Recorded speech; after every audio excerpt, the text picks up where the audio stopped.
हाँ, तो हमारे प्रिय छात्र छात्राओं, आप लोग कैसे हैं?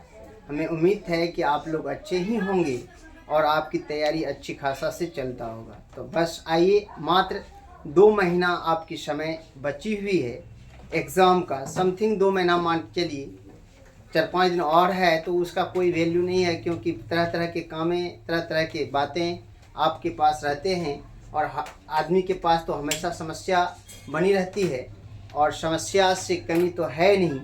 तो चलिए, आज मैं प्रीवियस ईयर्स को क्वेश्चन लाया हूँ। क्लास 12th की हिस्ट्री का है और हिस्ट्री से आज क्वेश्चन है, एकदम बहुत इम्पोर्टेंट क्वेश्चन है। आप इसे 1-2 बार रट जाइएगा, आप मिस नहीं कीजिएगा। अगर इस वीडियो को मिस किए तो आप मिस कर जाएंगे, इसलिए आपका रिजल्ट बेटर हो। आपका रिजल्ट बेटर करने के लिए आपको इस क्वेश्चन को पढ़ना ही पड़ेगा माय डियर्स। तो आइए, मैं आपको ज़्यादा समय आपका नहीं लेना चाहूँगा। क्वेश्चन नंबर फर्स्ट है, तो आप देखिए उपनिषदों की संख्या कितनी होती है? तो आइए, 108 होता है। कितनी होते हैं? 108। और वेद कितने होते हैं? 4। वेद कितने होते हैं? 4। और उपनिषद कितने होते हैं? 108। अकबर का संरक्षक कौन था? तो आप लोग जानते हैं, अकबर के पिताजी हुमायूं का डेथ हो चुका था और अकबर बहुत छोटे थे और उसके संरक्षक में बैरब खां को रखा गया था। किसको रखा गया था? बैरब खां को रखा गया था। बैरब खां को रखा गया था, याद रखेंगे, बैरब खां थे उसके संरक्षक। जहांगीर कब शासक कहता है? जहांगीर कब शासक बने? जहांगीर जो अपना शासन कब संभाला, अपने हाथों में शासन को कब लिया? तो वह 1605 ईस्वी में लिया। कब लिया? 1605 ईस्वी में वह शासक बने, राजा बने। कहाँ का? भारत का। और किस वंश से? मुगल वंश से। याद रखेंगे, ये मुगल वंश के राजा थे। नूरजहां का संबंध किसके शासन काल से था?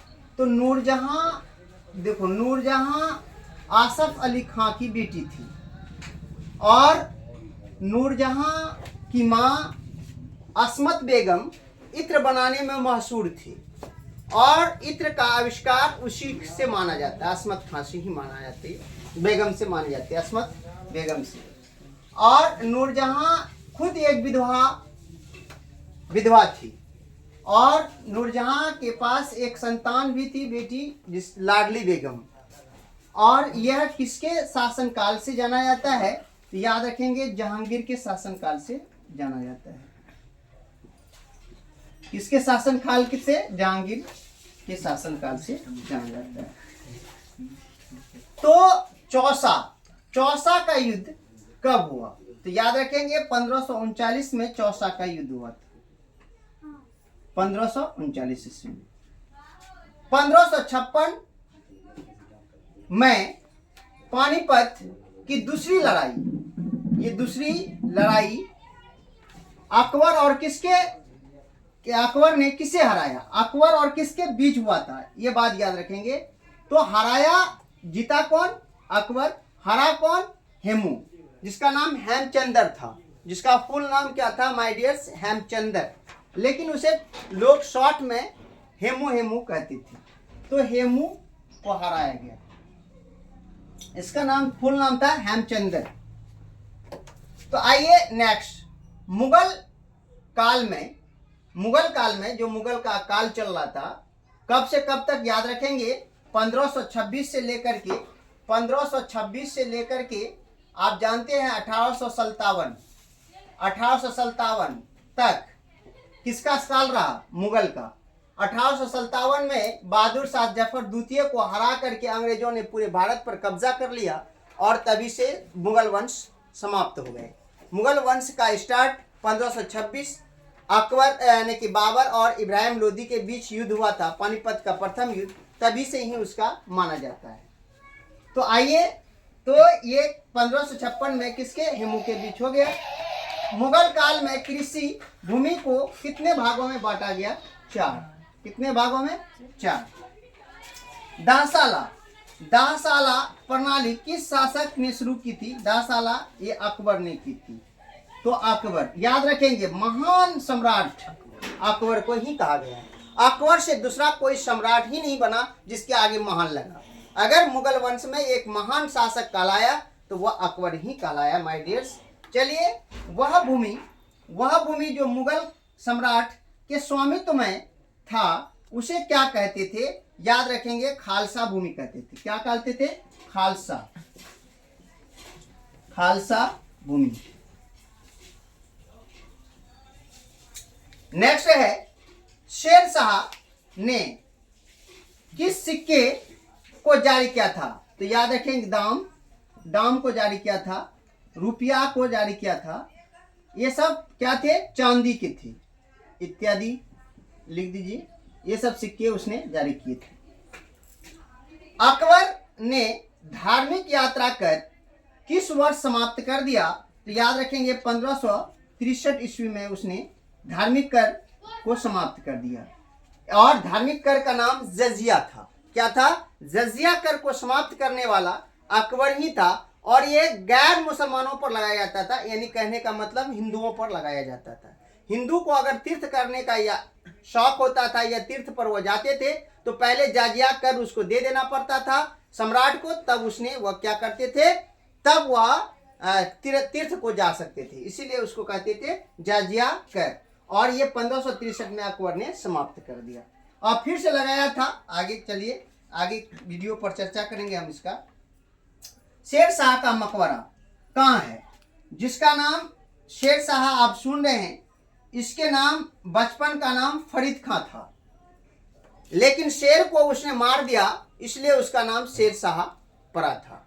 और वह बिहार के रहने वाले थे। यही एक बिहारी था जिसने दिल्ली की गद्दी पर बैठने का प्रथम स्थान प्राप्त किया है। अगर आपको पूछ ले कि कौन ऐसे बिहारी थे जिसने कि से दिल्ली के गद्दी पर बैठे, वह शेरशाह सूरी थे। वह भी पर्सनल बिहार के नहीं थे, लेकिन बिहार के रहने वाले थे। ये तो दूसरे देशों से ये लोग आए हुए थे। तो कहने का मतलब है कि ये शेरशाह सूरी था, जिसका मकबरा सासाराम में है। कहाँ है? सासाराम में। सासाराम जो बिहार में है। बिहार में एक जगह है सासाराम, वहीं इसका मकबरा है। अष्टकोणीय मकबरा है और लोकप्रिय है, ऐतिहासिक है। अगर जब भी आप घूमने जाएं सासाराम की तरफ, या यानी कि आप अगर आपको औरंगाबाद मुंगेर वगैरह जाना है तो सासाराम एक बार जरूर जाएंगे, इसका मकबरा को देख के आएंगे कि अष्टकोणीय है, अष्टकोना है, 8 कोना में बनाया गया है।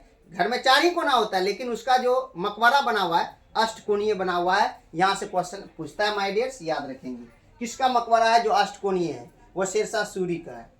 तो अब आइए नेक्स्ट है। अब है यहाँ आपका लिखता है मुंतखब उल लुवाब किसकी रचना है? तो ये रचना है, यानी कि ये रचना आपका है काफी खां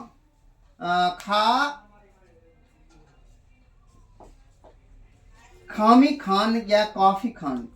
देखिए ये रचना आपका है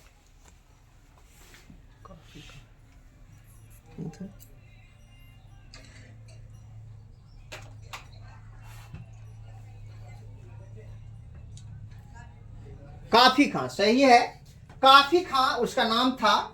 तो काफी खां का ये क्या है? मुंतखब उल लुवाब। और ये आप याद रख लेंगे, ये रचना उसने लिखा था, काफी खां ने लिखा था। अब नेक है इकबाल नामा ए जहांगीरी। इकबाल नामा ए जहांगीरी किसने लिखा? मोतमी खां। याद रखेंगे, मोतमी खां।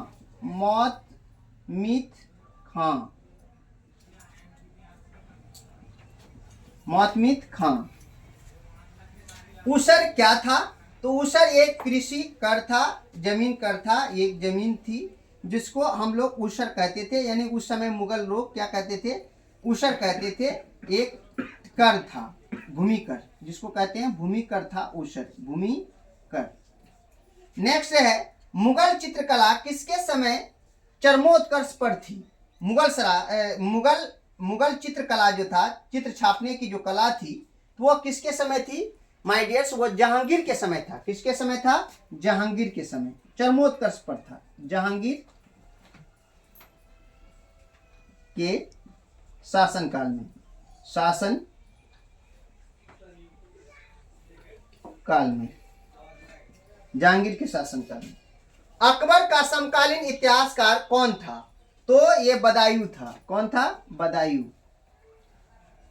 बदायूं, याद रखेंगे, बदायूं था। अब है तबकात ए अकबरी, किसकी रचना है? तो निजाम उद्दीन अहमद, निजाम उद्दीन अहमद, निजाम उद्दीन अहमद खां का, निजाम उद्दीन अहमद खां का यह रचना है। गुरु गोविंद सिंह का जन्म कहाँ हुआ था? माय डियर्स, गुरु गोविंद सिंह सिखों का 10वां गुरु है, याद रखेंगे। सिख के कितने गुरु हैं? ये 10वां गुरु हैं, जिसका जन्म अपना ही बिहार के कहाँ हुए थे? पटना में हुआ था। और कब हुआ था? 1666 ईस्वी में हुआ था। और 1666 ईस्वी में इसके पिता का नाम तेग बहादुर खां था, तेग बहादुर सिंह थे। और इसके का बेटा था गुरु गोविंद सिंह।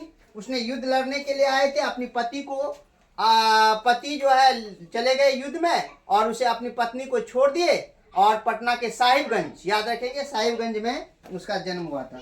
तो पटना साहिब, याद रखेंगे, पटना साहिब, पटना में हुआ था। विजयनगर सम्राट से किस नगर का संबंध है? विजयनगर सम्राट जो है ये हम्पी से संबंध है। किससे है? हम्पी से, याद रखेंगे, किससे है? हम्पी से, हम्पी से, हम्पी नगर से संबंध है, हम्पी नगर से। हरिहर एवं बुक्का किस वंश के शासक थे? ये संगम वंश के शासक थे, संगम वंश, संगम वंश, संगम वंश के शासक थे। किस वंश के शासक थे? संगम वंश। तो माय डियर्स, आइए, आपको समझ में आ गया होगा, या नहीं समझे तो मैं एक बार रिपीट करता हूं, आप इसको गौर से ध्यानपूर्वक एक बार सुन लें। उपनिषदों की संख्या कितनी है? 108 है। वेदों की संख्या कितनी है? 4 है। अकबर का संरक्षक कौन था? बैरव खां था। जहांगीर कब शासक बना? जहांगीर जो अपना राजा जो बना, कब बना? 1605 ईस्वी में बना। नूरजहां का संबंध किसके शासनकाल से है? जहांगीर के शासनकाल से है। चौसा का युद्ध कब हुआ था? 1539 में हुआ था।